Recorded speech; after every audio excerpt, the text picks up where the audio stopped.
I used to believe betrayal had a sound. It's not shouting. It's not breaking glass. It's the silence right before your world collapses. The call came at 2:17 a.m. while I was in a hotel suite in Chicago, closing the biggest contract of my career. My phone kept vibrating across the nightstand. Over and over. My security system app. Then a missed call from my neighbor. Then another. And then a voicemail. I almost didn't listen to it. That decision would have changed everything. My neighbor's voice was shaking. She said she hadn't seen the kids all day. She said my sister told her they were staying at a friend's house. She said something felt wrong. Wrong how? She couldn't explain it. That word lodged itself in my chest like a splinter. I called my sister immediately. Straight to voicemail. I texted her. No reply. I checked the security cameras around the house in Dallas, where my children were supposed to be asleep in their beds. The outdoor cameras were working. The indoor ones were offline. All of them. That's when my stomach dropped. My sister had been staying at my house for 2 weeks while I traveled for work. She said she needed space after her divorce. She said she wanted to reconnect with the kids. She said she missed being part of a real family. I trusted her. I boarded the first flight out. No luggage. No explanations to my business partners. Just a single thought clawing through my head. Where are my children? Halfway through the flight, I received a photo from an unknown number. It was dark, blurry, concrete walls. And in the corner, I saw my son's red sneaker. Not on his foot. On the floor. Next to what looked like metal pipes and a small window at ceiling level. A basement window. My house doesn't have a furnished basement. It has storage. Cold storage. I tried calling again. My sister finally picked up.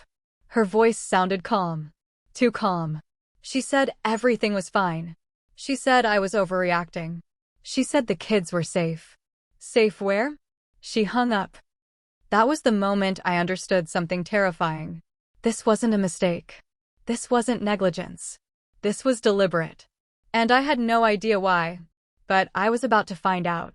And when I did, she would wish she had never touched my children.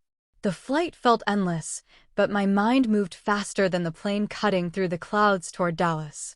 I replayed the image again and again. Concrete walls. A ceiling window. My son's red sneaker on the floor.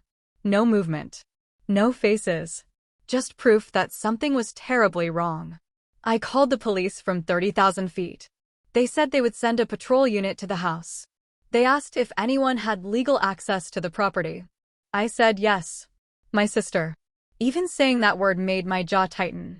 When the plane landed, I didn't wait for the seatbelt sign. I pushed forward, ignoring irritated looks. Every second felt like oxygen draining from my lungs. My phone buzzed the moment I stepped into the terminal. Police cleared the exterior. No signs of forced entry. No sounds from inside. My sister claimed the kids were at a sleepover. She sounded composed. Cooperative. Convincing. Convincing enough that the officers left. That was her first victory. I drove home like a man possessed. The house looked normal from the outside. Lights on in the living room. Curtains drawn. My sister's car in the driveway. Too normal. She opened the door before I could reach for the handle. She hugged me like nothing had happened. She asked why I came back early. She smiled. Her eyes did not. I pushed past her and called my children's names. Silence answered. No footsteps. No giggles. No fighting over toys. The house felt hollow, like the air itself had been drained. She followed me calmly. Said I was embarrassing myself. Said the kids would be home tomorrow. Tomorrow was not good enough. I checked their bedrooms.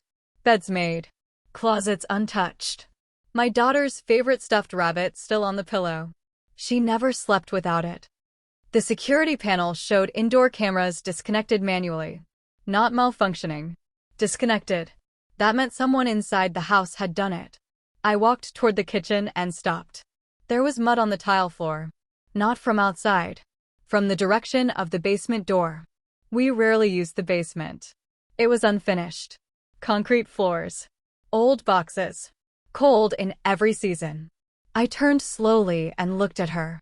For the first time, her smile slipped. Just slightly. She stepped between me and the basement door.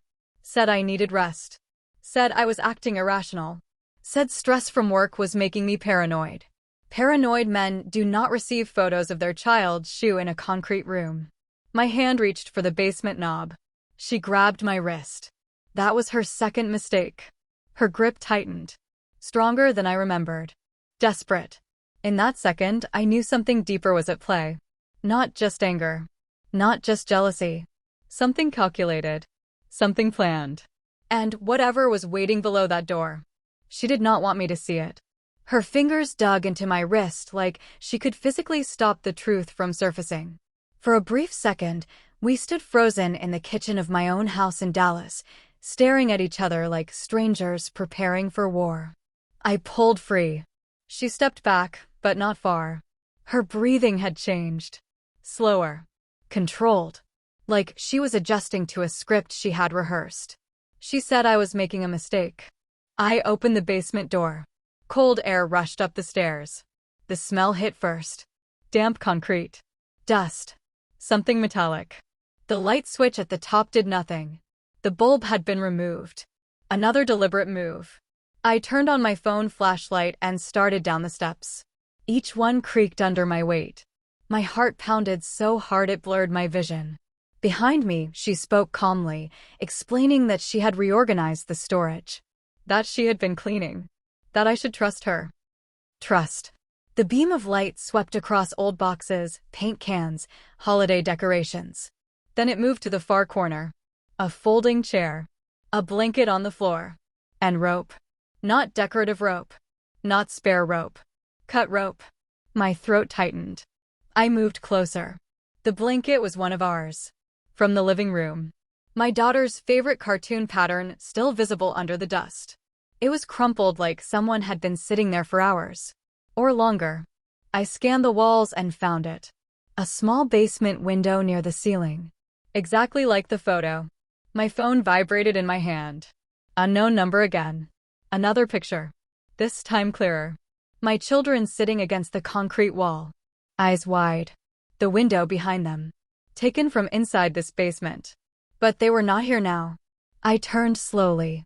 She was standing at the bottom of the stairs. Watching me. No fear. No panic. Just calculation. I asked where they were. She tilted her head slightly and said I should calm down. She said everything was under control. She said I would understand soon. Understand what? My phone buzzed again. A message this time. If you want them back, come alone. An address followed. Not in our neighborhood. Not anywhere near. It was a warehouse district outside the city. She saw the message reflected in my face. And she smiled. That was when the final piece clicked into place. This was never about babysitting. This was leverage. And I had just walked into the middle of something far bigger than family betrayal. The address led to an industrial strip on the edge of Dallas, a place where the streetlights flickered and most buildings had been forgotten by time. Empty lots. Rusted gates. Warehouses with broken windows staring like hollow eyes into the night. I drove alone. She insisted on it. She said if I involved the police again, things would get complicated. Her tone was steady, almost instructional, like she was guiding a child through something simple. That calmness unsettled me more than shouting ever could. Halfway there, another message appeared. Park 2 blocks away. Walk. No signature. No name. Just instructions. I followed them. The air smelled of oil and wet asphalt. My footsteps echoed louder than they should have. Every shadow felt alive. Every distant clang made my pulse spike. The warehouse number matched the address. Large metal doors. One slightly open. Too convenient. I stepped inside. Darkness swallowed everything beyond a few feet. My phone flashlight cut a narrow path across concrete floors and stacked crates. The building felt empty, but not abandoned. There was recent movement here. Tire marks on the ground. Fresh footprints in dust. A faint sound reached my ears. Metal scraping. Then a soft thud. My heart slammed against my ribs. I called my children's names. No response. The silence that followed was deliberate, as if the building itself was listening. Another vibration in my pocket. You came faster than expected. My hands tightened around the phone. Expected. This was a test. I moved deeper inside. Toward the back wall. Toward a faint strip of light bleeding under a closed interior door. As I approached, I heard it. A whisper. Small. Trembling. Dad. The sound paralyzed me for a second. It was real. Not recorded. Not imagined. I rushed forward and tried the handle. Locked. From the outside. Footsteps echoed behind me. Not mine. Slow. Measured. I turned sharply. A silhouette stood near the entrance, partially hidden by shadow. Not my sister. Taller. Broader shoulders. This was never a solo act. My phone buzzed again. You finally see it. My sister had not only planned this. She had partners. And whoever that man was standing in the darkness, watching me struggle at that locked door, was part of something much bigger than revenge. The whisper came again from inside the room. Dad, please hurry. The footsteps behind me began to move closer. The footsteps behind me stopped just short of the light spilling from beneath the locked door. The man did not rush. He did not speak. He simply stood there, confident, like someone who believed the outcome was already decided. My children were on the other side of that door. That was the only fact that mattered. I grabbed a metal pipe from the floor and swung it hard against the handle. The impact echoed through the warehouse. Once. Twice. On the third strike, the lock snapped and the door burst inward. The room was small. Concrete walls. 2 folding chairs. My son and daughter sitting side by side, frightened but unharmed. Their hands were free, but the fear in their eyes told me they had been threatened into silence. I pulled them close. Their bodies were cold. The whisper I had heard earlier was real. They had known I was there. Behind me, the man stepped forward into the dim light. Mid-40s. Clean clothes. Calm expression. He looked more like an accountant than a criminal. He told me to relax. Said nobody intended to hurt the kids. Said this was simply business. Business. My sister stepped into the warehouse from the main entrance. She walked in slowly, almost gracefully, like she had orchestrated every second of this moment. She did not look at the children. She looked at me. Her eyes were no longer soft.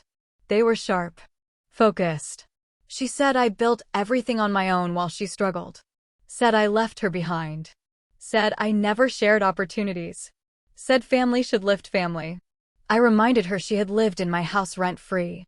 That I paid her legal fees during her divorce. That I trusted her with my children. She said trust was leverage. The man beside her explained it clearly. They had been watching my business expansion. The new contract in Chicago would triple my company's valuation. Investors were about to wire millions. They wanted a percentage. Not a small one. If I refused, evidence would surface claiming negligence, abuse, staged photos from this very room. My reputation destroyed. My company dismantled. My children caught in a legal storm. She had not locked them in the basement for cruelty. She had staged it. To create proof. To create fear. To control the narrative. I looked at my sister and saw something terrifying. She truly believed she deserved this. But she had miscalculated one thing. She thought I would negotiate. She did not understand what happens when you corner a parent with nothing left to lose. And that mistake was about to cost her everything. I kept my arms around my children while my mind shifted gears. Fear had carried me here. Now strategy would take over. The man explained their demand with unsettling patience. 30% of my upcoming deal. Immediate transfer once funds cleared. In exchange, silence. In exchange, my reputation intact. My sister stood beside him, composed, convinced she had already won. They believed I was reacting emotionally. They forgot who built a company from nothing. I asked for proof of what they claimed to have. The man pulled out a tablet. Photos of my children in the basement. Timestamps manipulated. Angles designed to suggest neglect. One image even showed rope placed near their hands. Carefully staged. He said these would go to authorities, investors, media outlets across Dallas by morning if I refused. He mentioned child endangerment charges. Corporate misconduct investigations. Sponsors pulling out overnight. My sister added that she had already spoken to someone at a local news station. She had prepared statements. She said tears on camera go a long way. She had studied this. While they talked, I noticed something else. A small camera mounted in the upper corner of the warehouse room. Recording. Not just leverage. Documentation. They wanted proof of my compliance. I nodded slowly, pretending to process defeat. I told them transferring that kind of money required authorization protocols, bank confirmations, security checks. That part was true, but not for the reasons they thought. My company servers track every financial request, every access point, every login location, especially after a cyber extortion attempt last year. I pulled out my phone and told them I would initiate the transfer. The man stepped closer to watch. That was his mistake.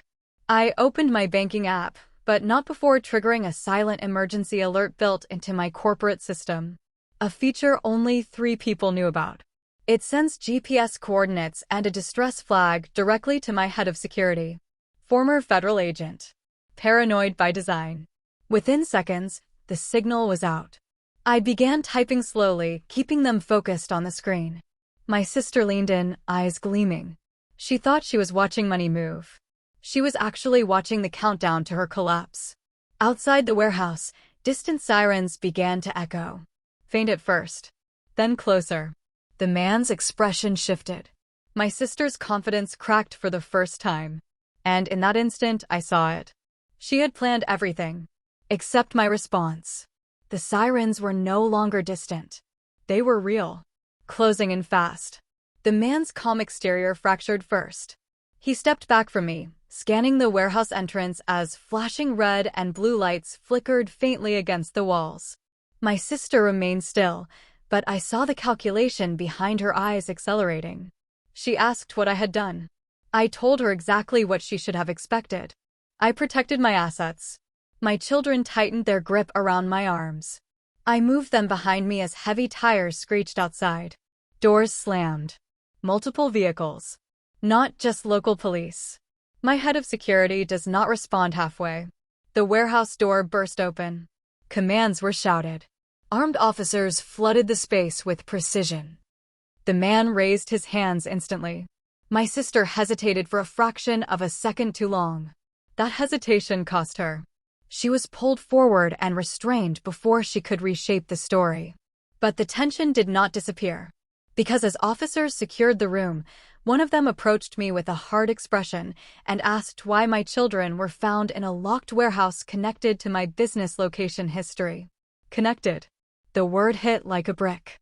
My sister had anticipated law enforcement. She had prepared a narrative that tied this building to my company logistics. Shell rental agreements. Fake documentation. Enough confusion to create doubt. The man began talking immediately. Claimed he worked under my instruction. Claimed I ordered the staging for sympathy in upcoming negotiations. Claimed the children were never in danger. He lied smoothly. Too smoothly. My sister started crying then. Perfectly timed. She said she tried to stop me. Said she feared for the kids. Said she contacted help anonymously. She flipped the script in seconds. This was her final play. Create chaos. Create conflicting statements. Force authorities to investigate all angles.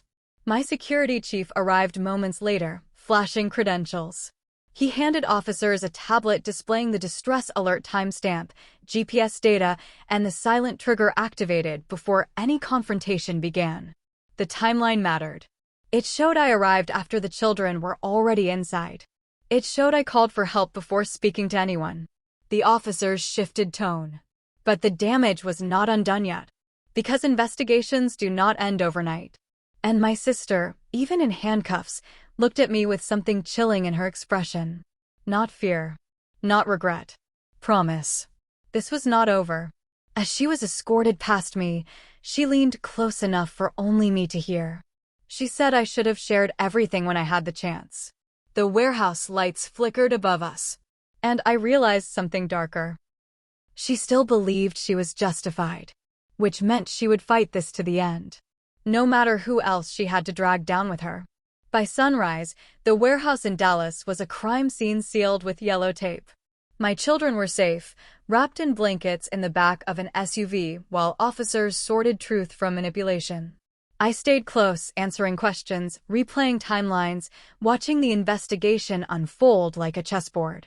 My sister sat in the back of a patrol car, staring straight ahead. She still believed she had one last move. By mid-morning, I learned what it was. Before I even boarded my flight from Chicago the night before, she had scheduled anonymous emails to be sent to 2 investors and a local journalist. The attachments included edited photos from the basement and a drafted statement accusing me of emotional instability and staged abuse for business leverage. The emails had already been delivered. Her insurance policy. But she underestimated something critical. Digital footprints do not disappear just because you think ahead. My security chief traced the scheduling IP within hours. It originated from my home network while I was documented at a corporate dinner event in Chicago. Time-stamped photographs, security footage, and transaction logs place me hundreds of miles away. The man she partnered with made things worse for her. Facing federal charges for attempted extortion, he cooperated quickly. He handed over messages, payment discussions, and voice recordings.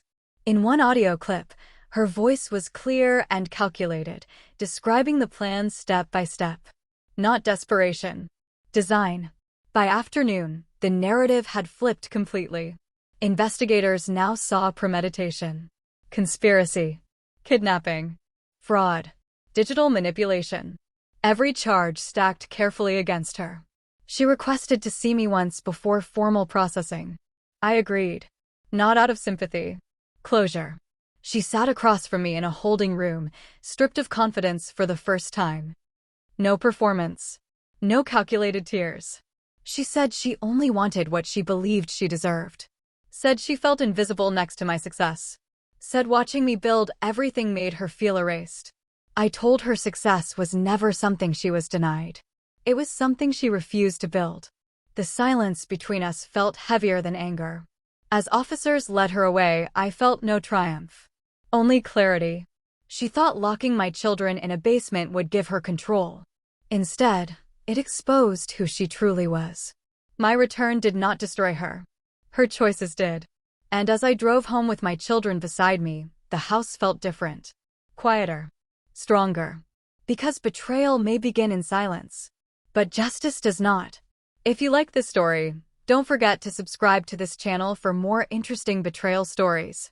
Tell me in the comment that where are you watching this story from? See you in the next one.